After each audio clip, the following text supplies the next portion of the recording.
పిల్లలు తమలా కాకుండా ఉన్నతంగా ఉండాలని తల్లిదండ్రులు ఆశిస్తారు. అందుకోసం ఎలాంటి లోటు లేకుండా సకలం సమకూరుస్తారు.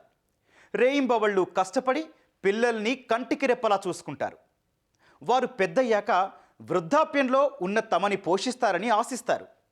కడవరకు వారి బాగోగులు చూసుకోవాల్సిన కన్న కుమారుడు వ్యసనపరుడిగా మారితే, తాగుడికి బానిసై నిత్యం వేధింపులకు గురిచేస్తే కొందరు మౌనంగా భరిస్తారు. మరికొందరు ఆ కసాయికి దూరం అవుతారు. పార్వతీపురం మన్యం జిల్లాలో ఓ తండ్రి మాత్రం భిన్నంగా వ్యవహరించాడు.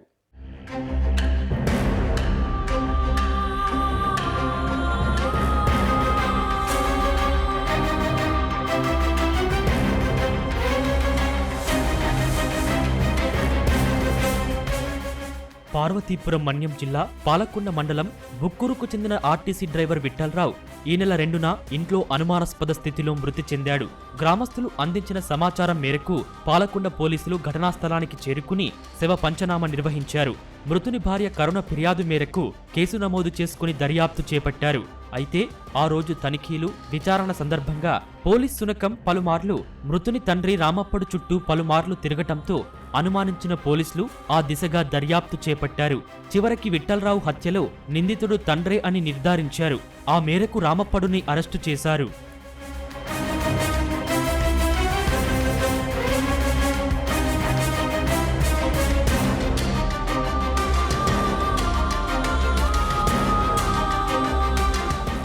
పార్వతీపురం మన్యం జిల్లా పాలకొండ మండలం బుక్కూరుకు చెందిన వ్యవసాయదారుడైన రామప్పుడికి 2 కుమారులు ఉన్నారు. పెద్ద కుమారుడు స్థానికంగా వ్యవసాయం చేస్తుండగా చిన్న కుమారుడు విఠలరావు ఆర్టీసీ డ్రైవర్గా పనిచేస్తున్నాడు. మద్యానికి బానిసగా మారిన విఠలరావు కుటుంబ సభ్యులతో నిత్యం గొడవ పడుతుండేవాడు. ఆ క్రమంలో తల్లిదండ్రులను సైతం వేధింపులకు గురిచేసేవాడు. విఠలరావు ఇప్పటికే 4 వివాహాలు చేసుకున్నాడు. ఎవరితోనూ సరిగా కాపురం చేయకపోగా 3 భార్యలు దూరమయ్యారు. తాజాగా కొన్ని నెలల కిందట శ్రీకాకుళం జిల్లాకు చెందిన కరుణ అనే మరో మహిళను వివాహం చేసుకున్నాడు.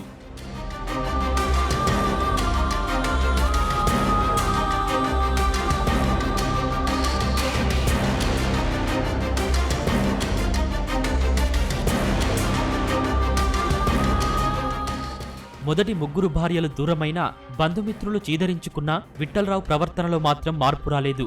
నిత్యం పూటుగా తాగిరావటం, కుటుంబ సభ్యులతో ఘర్షణకు దిగటం చేస్తుండేవాడు. వారిపై ఒక్కోసారి దాడులకు సైతం పాల్పడేవాడు. కుమారుడు వేధింపులు భరించలేక విచక్షణ కోల్పోయిన తండ్రి రామప్పడు విఠలరావుని అంతమొందించాలని పథకం వేశాడు. అల్లారు ముద్దుగా పెంచిన కన్న తండ్రే తనయుడిని గొడ్డలితో నరికి హత్య చేశాడు.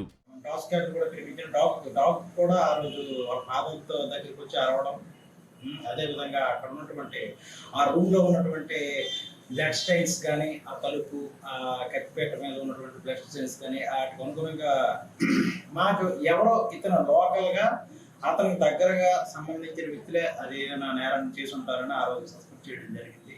ఇమీడియట్గా మన రాత్రి వాళ్ళ ఫాదర్ని తీసుకొచ్చి ఇక్కడికి వచ్చి మా ఇంట్రాగేషన్స్లో, నేను మా ఎస్ఐ గారి ఇంట్రాగేషన్స్లో అతను నిర్ధారించడం జరిగింది. నేను నా కొడుకు తాగుడికి బానిస ఉండగా అతనికి 4 పెళ్లిళ్ళు ఇదివరకే జరిగి ఉన్నాయి. నా కుమారుడు విఠలరావు జరిగి ఉన్నాయి. కాబట్టి నేను మా ఆవిడ ప్రతిరోజు కూడా నా కుమారుడితో గొడవ పడుతూ ఉంటుండగా వాళ్ళు చాలా న్యూసెన్స్గా క్రియేట్ చేస్తుండగా అది మేము భరించలేక నేను ఆ రాత్రిలో నాకు 11 గంటల సమయంలో గొడవ జరిగింది. నన్ను పట్టబోయేసరికి నేను బయటికి వెళ్ళిపోయాను. అదే 4 గంటల సమయంలో నేను నా యొక్క ఒక వెపన్తో గొడ్డలతో తలపై నరకడం జరిగిందని చెప్పి అతనే యాక్సిడెంట్ చేసింది. అది అంతవరకు సీన్ అప్పుడు.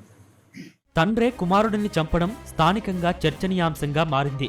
హత్య వెనుక ఎంత మానసిక వేదన ఉందో, ఎంత క్షోభకు గురై ఉంటారోనని స్థానికులు చర్చించుకుంటున్నారు.